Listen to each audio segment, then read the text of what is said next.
Good morning everyone. Today we will be starting with our topic e-banking services. E-banking stands for electronic banking services which is also known as virtual banking. ठीक है, अब electronic banking क्या होता है? हमारी life इतनी hard and fast हो गई है कि बैंक में जाना, लाइन में लगना, ट्रांजैक्शंस पूरे करना, इन सब चीज़ों के लिए हमारे पास अभी फ़िलहाल टाइम नहीं है because we all have busy schedule. इसीलिए क्या हुआ, बैंक ने क्या किया, कस्टमर्स की नीड समझते हुए ई बैंकिंग सर्विसेज चालू की. E banking is also known as virtual banking. अब ये ई बैंकिंग सर्विस में हमें क्या क्या सर्विस बैंक प्रोवाइड करता है, that we shall read in this topic. First one is automated teller machine which is also popularly known as ATM. ठीक है, ये तो हमको पता है ATM क्या होता है. ATM is a machine. ATM machine में हम क्या करते हैं, we withdraw money, we take balance inquiry. ठीक है, we take list of last 5 transaction, we can transfer funds using ATM. तो क्या हो रहा है, अगर मुझे बैंक जाकर पैसा निकालने के लिए मेरे पास समय नहीं है तो I can use my ATM card, insert in the machine and can withdraw the money. ठीक है, तो ATM मशीन क्या करती है, ATM मशीन से हम पैसा निकाल सकते हैं, अपने बैलेंस की इंक्वायरी कर सकते हैं, एक मिनी स्टेटमेंट निकाल सकते हैं. मिनी स्टेटमेंट यानी जिसमें आपके बैंक के 5 लास्ट ट्रांजैक्शन आपको बताए जाएंगे. उसके बाद आप फंड ट्रांसफर कर सकते हो. बट फंड ट्रांसफर करने के लिए एक क्राइटेरिया है, आपका ATM कार्ड जिस बैंक का है आप उसी सिमिलर बैंक में किसी और पर्सन को ट्रांसफर कर सकते हो. For example, if you are having an account in SBI, then you can transfer funds to a customer who is also having an account in SBI. अगर आपका स्टेट बैंक ऑफ इंडिया का account है और दूसरे person का Punjab national bank में है तो ऐसा ट्रांसफर ATM से अलाउड नहीं है. ठीक है, ATM से हम पैसा ट्रांसफर तो कर सकते हैं पर कब करेंगे, जब हमारा सेम अकाउंट होगा तब. This is the use of automated teller machine. Second e-banking service is credit cards. Now, what are credit cards? Credit means Hindi में हम क्या बोलते हैं इसे, उधारी. ठीक है, तो क्रेडिट कार्ड्स क्या होते होंगे, ये ऐसी सर्विस है बैंक की जो कस्टमर को क्या करती है, शॉपिंग करने के लिए कार्ड्स अवेलेबल करवाती है. अब कार्ड्स अवेलेबल करवा रही है, इसका मतलब क्या है कि using that card you can make any purchase in any store. Credit card होने के लिए आपका बैंक अकाउंट होना ज़रूरी नहीं है. इवन अगर आपका बैंक अकाउंट नहीं है तो भी आपको क्रेडिट कार्ड्स इशू किए जा सकते हैं. ठीक है, अगर मान लो आपका account state bank of India में है तो क्या आप पंजाब नेशनल बैंक से क्रेडिट कार्ड ले सकते हो? आंसर इज यस, क्योंकि अभी मैंने क्या कहा कि क्रेडिट कार्ड्स होने के लिए, लेने के लिए हमारे पास बैंक अकाउंट होना ज़रूरी नहीं है. Credit card is a facility which is given by the bank to the customer to make purchase at any point of time. ठीक है, सिर्फ खरीदारी करने के लिए. क्रेडिट कार्ड्स से कैश विड्रॉ नहीं होती. Third E banking service is debit card.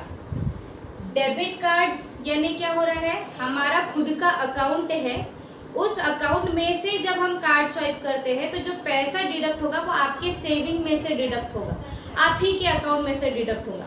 इसका मतलब क्या है, हम हमारा ही पैसा यूज कर रहे हैं using electronic method which is known as debit card. यहाँ और यहाँ क्या डिफरेंस है, क्रेडिट कार्ड में बैंक आपको उधारी दे रही है, आपके पास पैसा नहीं है, बैंक आपको उधारी दे रही है ताकि आप शॉपिंग कर सके, आप परचेज कर सके. डेबिट कार्ड में क्या हो रहा है, आपका खुद का पैसा आपके अकाउंट में जमा है जिसके थ्रू आप क्या कर रहे हो, परचेज कर रहे हो या शॉपिंग कर रहे हो. क्रेडिट कार्ड में आप कैश विड्रॉ नहीं कर सकते, पर अगर आपके पास डेबिट कार्ड है तो आप ATM जाकर कैश भी विड्रॉ कर सकते हैं. ठीक है, जब हम डेबिट कार्ड यूज करते हैं तो हमें कोई एक्स्ट्रा चार्जेस नहीं लगाए जाते, पर जब आप क्रेडिट कार्ड यूज करोगे तो आपको बैंक को इंटरेस्ट भरना पड़ेगा. क्यों, कल मैंने आपको बताया था बैंक कोई भी काम फ्री में नहीं करती. तो अगर बैंक आपको उधारी दे रही है तो वो आपसे इंटरेस्ट जरूर वसूलेंगे. तो क्रेडिट कार्ड पे आप लोगों को इंटरेस्ट पे करना पड़ता है, वेयर एज डेबिट कार्ड पर कोई एक्स्ट्रा अमाउंट नहीं लगता because we are withdrawing money from our own account. Next e-banking service is RTGS, whose full form is Real Time Gross Settlement. ये क्या सर्विस है? ये ऐसी सर्विस है जहां पर आप एक पर्सन से दूसरे पर्सन को फंड ट्रांसफर कर सकते हो. RTGS is a fund transferring service which is provided by bank to its customer. अब यहाँ पर इसका फुल फॉर्म क्या है? Real time. रियल टाइम यानी जिस समय आपने पैसा बैंक में डाला, आगे लिखा है ग्रॉस सेटलमेंट, उसी समय सामने वाले पर्सन के अकाउंट में पैसे ट्रांसफर कर दिए जाएंगे विदाउट एनी वेटिंग पीरियड. ठीक है. कई बार क्या होता है, पहले के टाइम में हम किसी को पैसे ट्रांसफर करने बैंक में जाते थे, स्लिप भरते थे, फिर बैंक पहले वैसे बहुत सारी स्लिप्स आने देते थे, बंडल करते थे, फिर एक साथ सब ट्रांसफर करते थे. अब ऐसा नहीं है, अब सर्विसेज चेंज हो गई. अब जो रियल टाइम ग्रॉस सेटलमेंट है, ये सर्विस कैसी है कि रियल टाइम में यानी जिस समय आपने पैसा डाला उसी समय सामने वाले पर्सन के अकाउंट में वो पैसा रिफ्लेक्ट हो जाएगा. इस सर्विस को कहा जाता है real time gross settlement. Next E banking service is NEFT, whose full form is national electronic fund transfer. ठीक है. You can transfer your fund across the nation. India भर में आप कहीं भी पैसे ट्रांसफर कर सकते हो using electronic method is known as national electronic fund transfer. ये भी तो इलेक्ट्रॉनिकली फंड ट्रांसफर कर रहा है. डिफरेंस क्या है पढ़ेंगे आगे. Sixth is IMPS. Here IM stands for immediate, P stands for payment and S stands for system. IMPS यानी immediate payment system. ये भी सर्विस क्या करती है, एक अकाउंट से दूसरे अकाउंट में फंड ट्रांसफर कर देने का काम करती है. तो there are 3 services in all, RTGS, NEFT and IMPS. ये तीनों सर्विस में क्या हो रहा है, ये तीनों सर्विस में फंड ट्रांसफर करने के काम हो रहे हैं. तो फिर तीनों में फर्क क्या है? The difference is written over here. NEFT, RTGS, IMPS.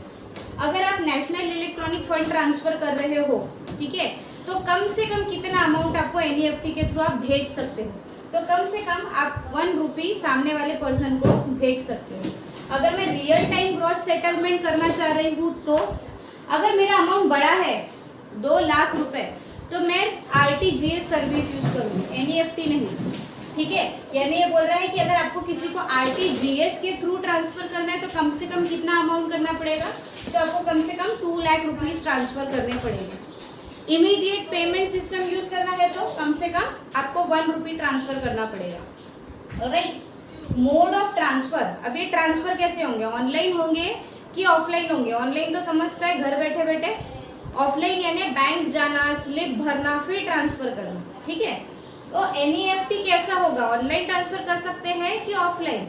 तो दोनों ही मेथड आपके पास अवेलेबल है. अगर आप किसी रीजन से घर बैठकर ऑनलाइन ट्रांजैक्शन नहीं कर पा रहे हैं, तो आप क्या करो, बैंक चले जाओ और बैंक में स्लिप फिल करो और बैंकर को दे दो, वो ऑफलाइन आपका पैसा ट्रांसफर कर देगा. RTGS सर्विस लेनी है तो ऑनलाइन और offline both methods are available. घर बैठे बैठे नहीं हो रहा है तो go to your bank, fill the slip and submit the slip to your banker. वो आपके बिहाफ पर आपका पैसा ट्रांसफर कर देगा. IMPS इमीडिएट पेमेंट सर्विस, ये सिर्फ ऑनलाइन अवेलेबल होती है. जैसे आज हम गूगल पे, फोन पे ये सर्विसेज यूज कर रहे हैं, they all are immediate payment services which are provided by bank. Maximum transfer value अभी हमने पढ़ा कि NEFT में कम से कम कितने रुपीस भेजने पड़ेंगे सामने वाले को, तो 1 रुपीज. मैक्सिमम ज्यादा से ज्यादा कितने भेज सकते हैं, तो there is no limit, you can send any amount of money.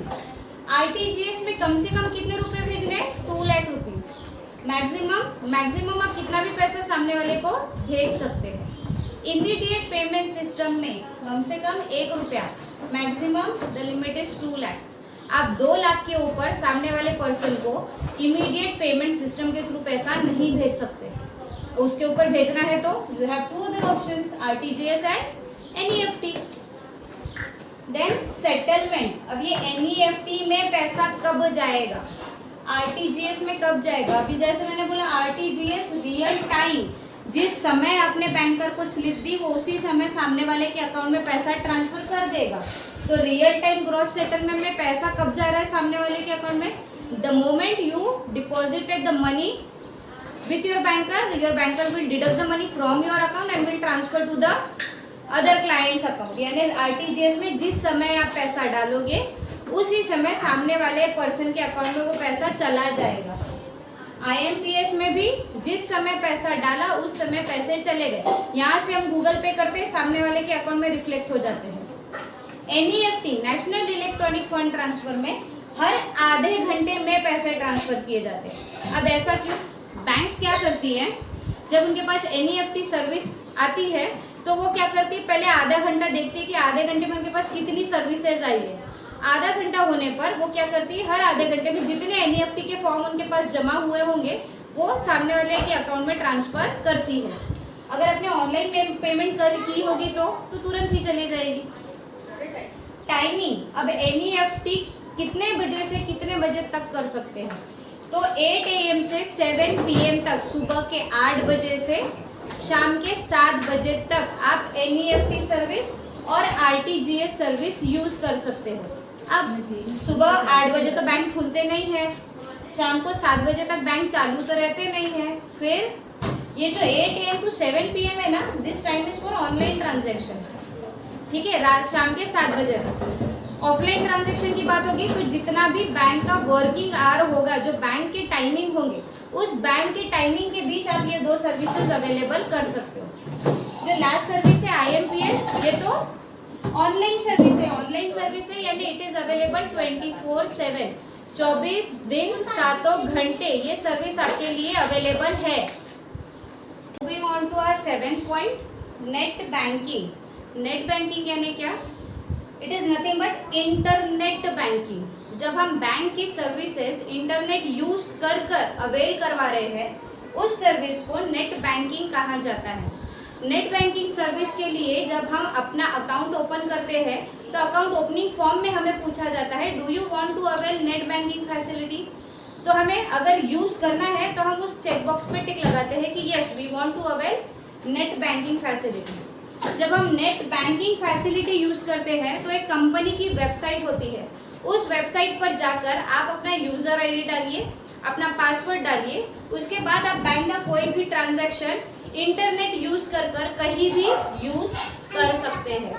And our last E banking service is mobile banking. Mobile banking यानी using banking service by your mobile phone. ठीक है, अब इसमें और इसमें क्या फर्क है? Here you use your internet for using the banking service. In mobile banking you use SMS facility और call facility. ठीक है, through your phone। हम क्या कर रहे हैं, मोबाइल बैंकिंग सर्विस यूज करने के लिए हम या तो SMS सर्विस यूज कर रहे हैं अपने फोन की, या तो कॉल सर्विस, जैसे टोल फ्री नंबर्स हमको दिए रहते हैं। ठीक है, तो हम मोबाइल बैंकिंग यूज कर रहे हैं। हम अगर SMS कोड्स के थ्रू बैंक के साथ ट्रांजैक्शन कर रहे हैं तो हम मोबाइल बैंकिंग यूज कर रहे हैं। फंड ट्रांसफर करने के लिए, बैलेंस इंक्वायरी करने के लिए बैंक ने कुछ कोड्स बना के रखे हैं, वो कोड्स आप यूज कर अपना फंड ट्रांसफर कर सकते हो, अपना बैलेंस इंक्वायरी कर सकते हो, जो आपको SMS के थ्रू बताई जाएगी। So this were the 8 e-banking services which every bank provides to every account holder। Credit card होने के लिए मैंने आपको बताया था अकाउंट होना जरूरी नहीं है। NEFT, IMPS, RTGS के लिए आप अकाउंट क्या कर सकते हैं, RTGS है और NEFT है तो आप बैंक में अगर ऑफलाइन मोड से जा रहे हो तो आपको उनको कैश हाथ में देनी पड़ेगी। आपका अकाउंट अगर उसी सेम बैंक में है तो आप क्या करो, एक विड्रॉवल स्लिप भर दो, उस स्लिप के थ्रू आपके पैसे डायरेक्टली आपके अकाउंट से काटकर सामने वाले के अकाउंट में ट्रांसफर कर दिए जाएंगे। So these were the 8 e-banking services which every bank provides to its clients or customers. I hope the topic is clear to all. Thank you.